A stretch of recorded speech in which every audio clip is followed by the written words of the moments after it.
I just found out right now as we're talking here on the Sarah Carter Show that Elizabeth Warren has just dropped out of the race.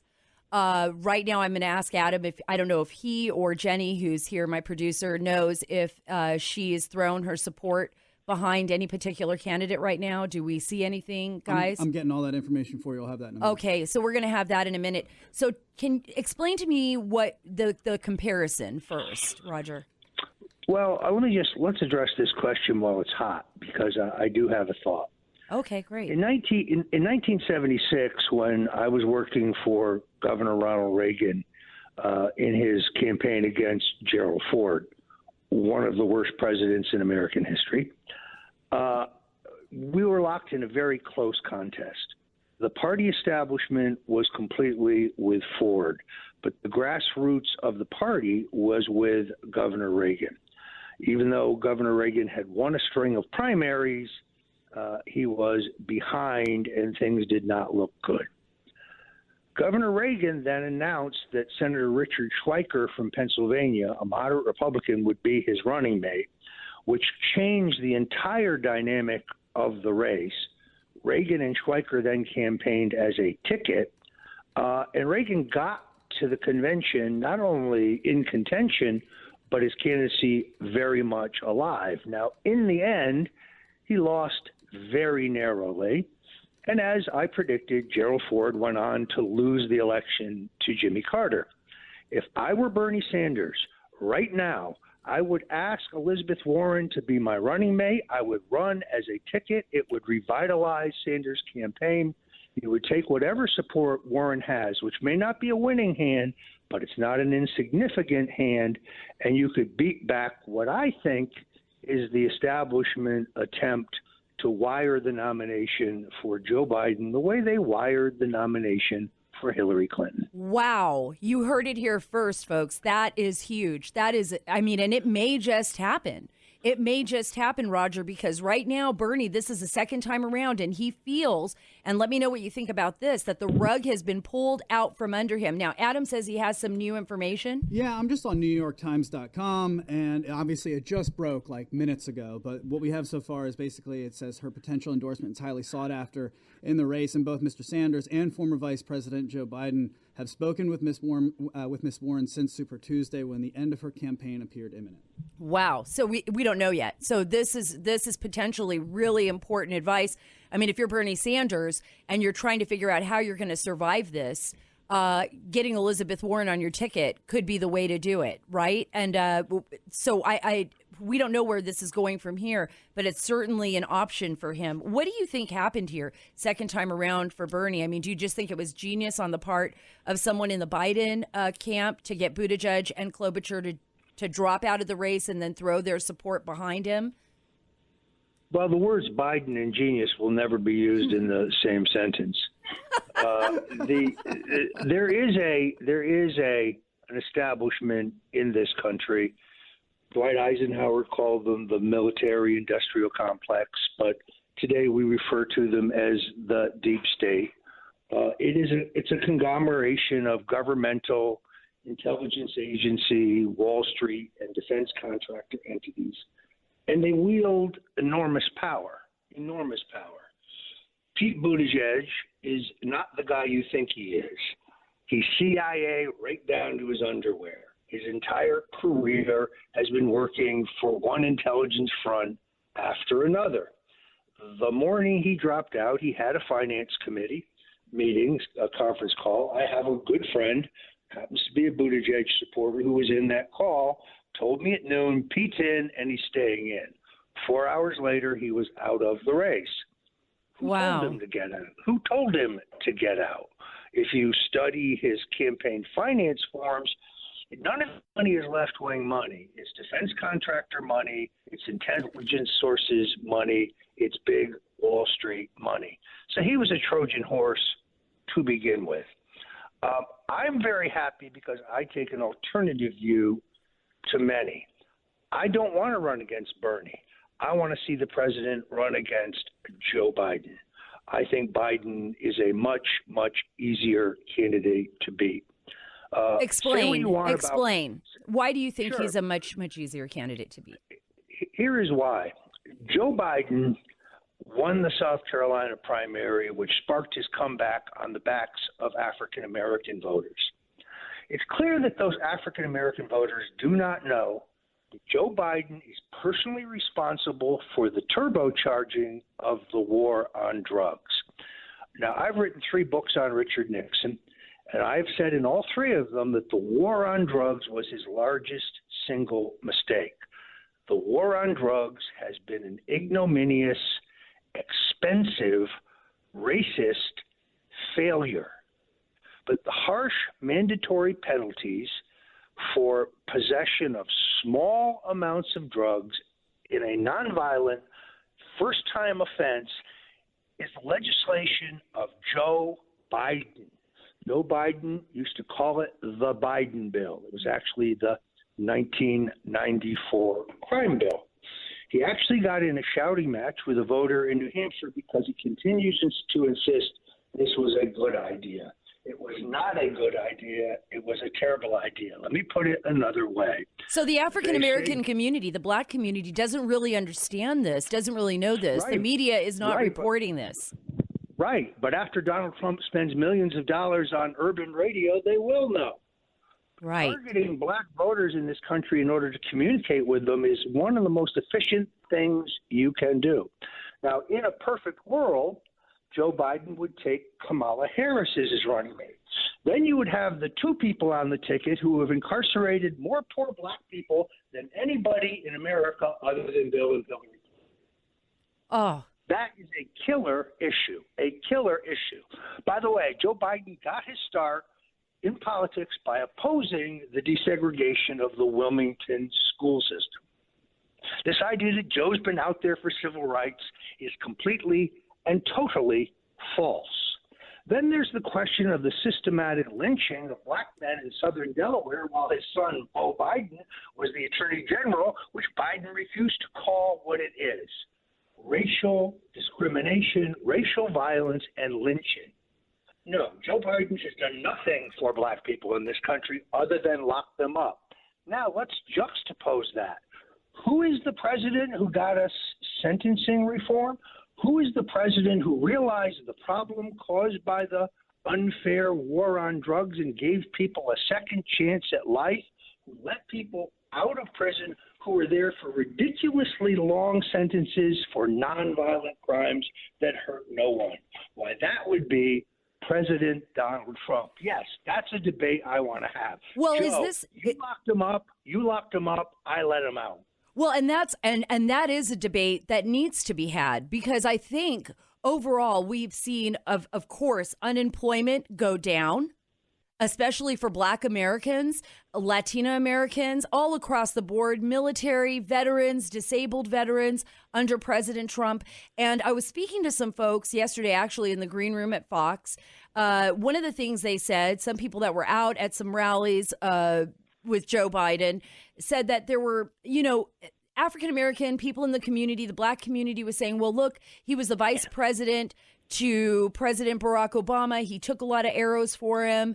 We're going to show our support for him. At least that was some of the people that they spoke to. And they said, but wait a minute, is the message not getting across what President Trump has been doing? And I think it is. I mean, we're seeing it move. We're seeing a shift, especially within the United States. The Black community, some people are expecting at least 13% at the very high levels to come out and vote for President Trump.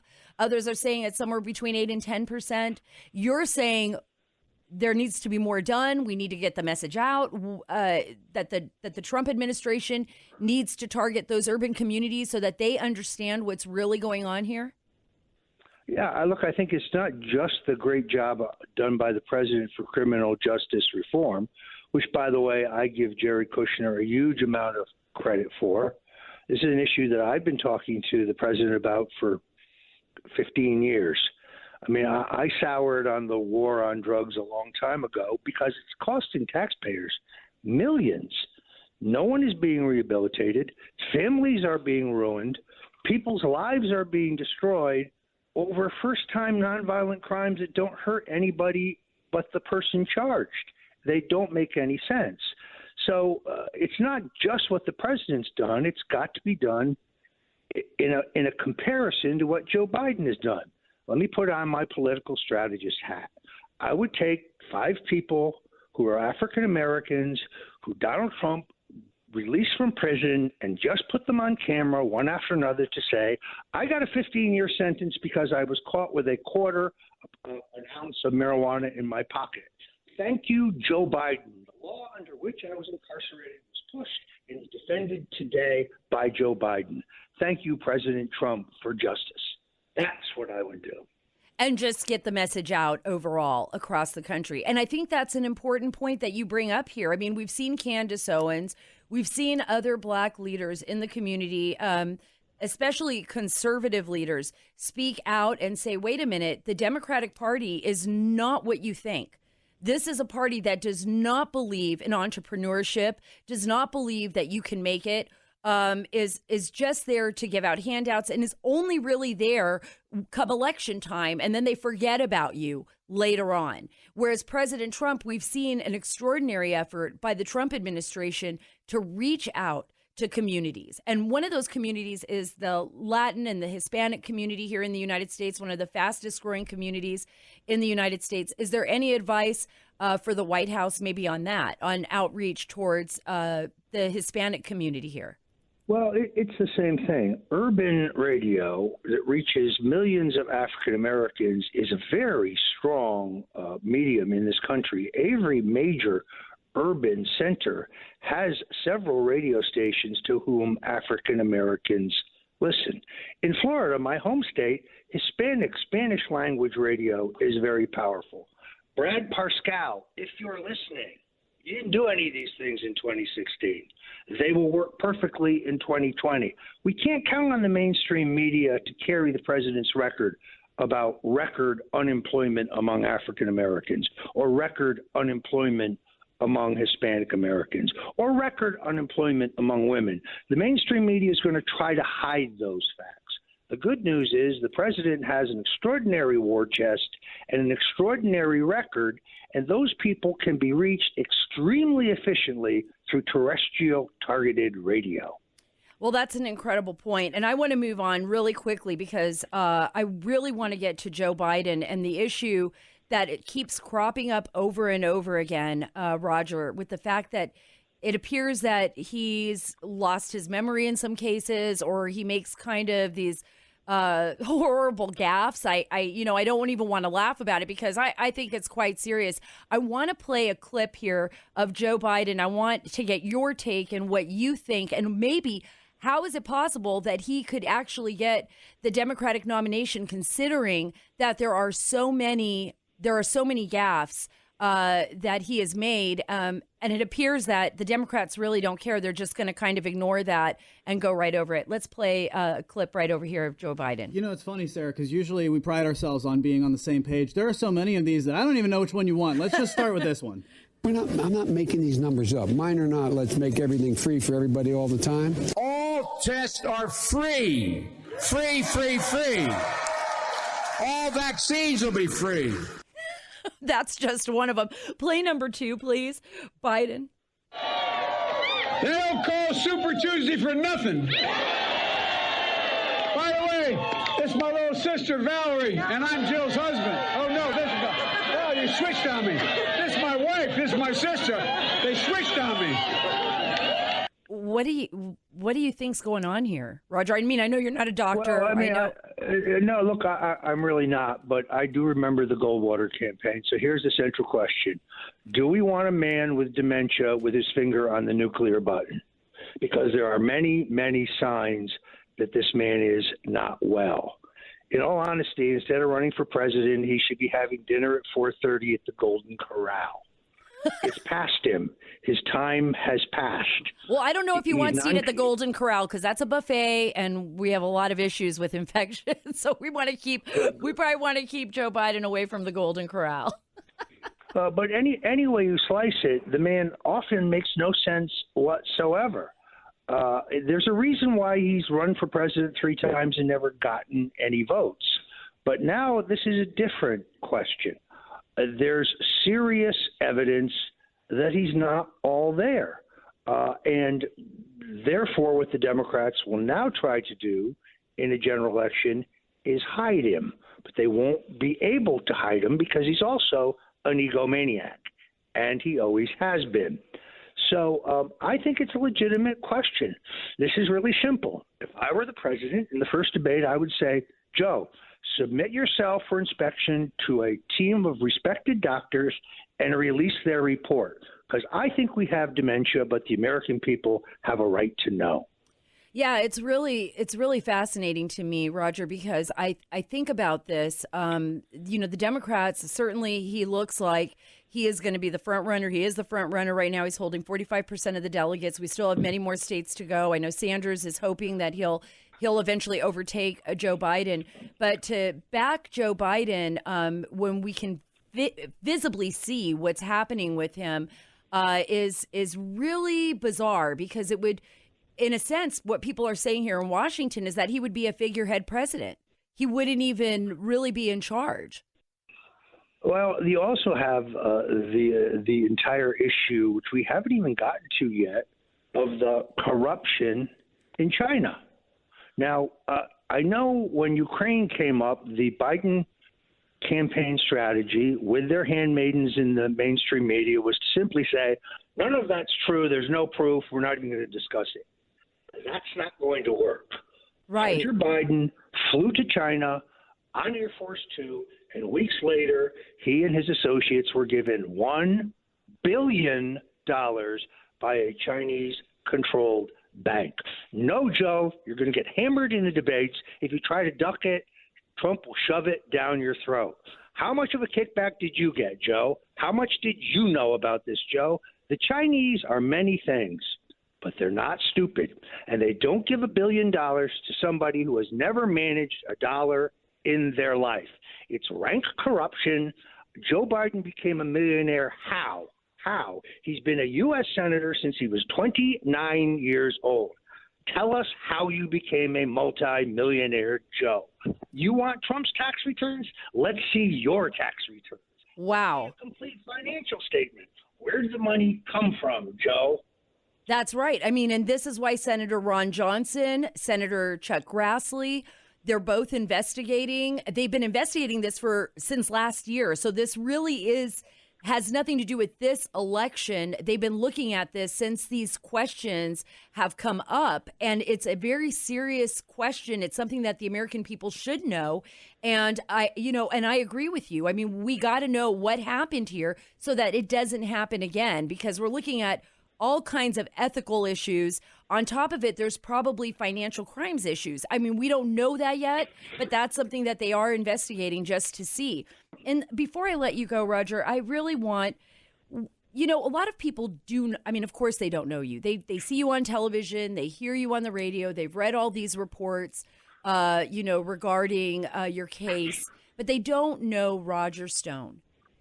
Who is Roger Stone? If you're talking to our audience here, they're listening to you right now, tell us who you are and your friendship with President Trump and what that means. Well, I guess I'm a political outsider like he is. In 1988, we were sitting in his office, and he was looking at the New York Times, and he said, good Lord, Mike Dukakis and George Bush, is that the best we can do? There's got to be somebody better. And I said, yes, sir, there is. And he said, who's that? And I said, you. And he said, and I quote, you're out of your mind. And I said, no, really, because you have the strength and the independence to do this if you wanted to. And every American knows who you are. And this was before The Apprentice. And while he was intrigued, he said, look, I've got bigger mountains to climb in my business. Maybe I'd consider this down the road, but I'm just not ready. And the truth is, the country wasn't ready for a non-politician then. I kind of think 2016 was the time where the man met the times, where the American people were so disgusted by politics and by the political establishment and the mainstream media that's in bed with the political establishment, the corporately owned media that doesn't tell you the truth, which hides the truth. And I think people recognized in Trump somebody who had the intestinal fortitude and the courage and the stamina, who was not tied to any of the mistakes of the past, was totally independent of the mistakes of the past. I believe for many years he had the capacity to be a great presidential candidate. But he's really exceeded my wildest dreams in terms of being a truly great president. So who is Roger Stone? He's a Trump Republican, not a country club Bush Republican, a Trump Republican who believes it's time for our party to get back to its origins as the party of working people, as the party of civil rights, as the party of prosperity and small business. Donald Trump's doing that in spades. In 3 years, in my opinion, he will already go down as one of our greatest presidents, even if he wasn't reelected, which he will be. But just given the record so far, particularly in view of the fact that he's had the implacable opposition of the elites of the two parties, the amount that he's gotten done is historic. So I'm proud to identify myself as a Trump Republican. My views have evolved over time. I take different positions. For example, there was a time when I was once pro-choice. I am no longer pro-choice. With the birth of my grandchildren and with a little more study of the Bible, I realized I was wrong. And I'm happy to say that I've changed my mind. Donald Trump has also evolved. The hand of God, in my opinion, is on him right now. He was put in this place at this time for a specific reason. Here's what I can tell you, knowing him for 40 years. He didn't need to be president. He didn't need this to know who he was or to be important. He was already the best-known businessman on the face of the planet. He already had a multi-billion-dollar business enterprise. He already had a nicer plane than Air Force One. He already had a nicer house than the White House. He didn't do this for himself. He did it for us, and God bless him for it. Wow, I could not have said anything better. You really ended this interview on such a high note. Roger, I can't thank you enough for being with us today, for talking to the listeners and talking to you out there, the American people. Thank you so much, Roger.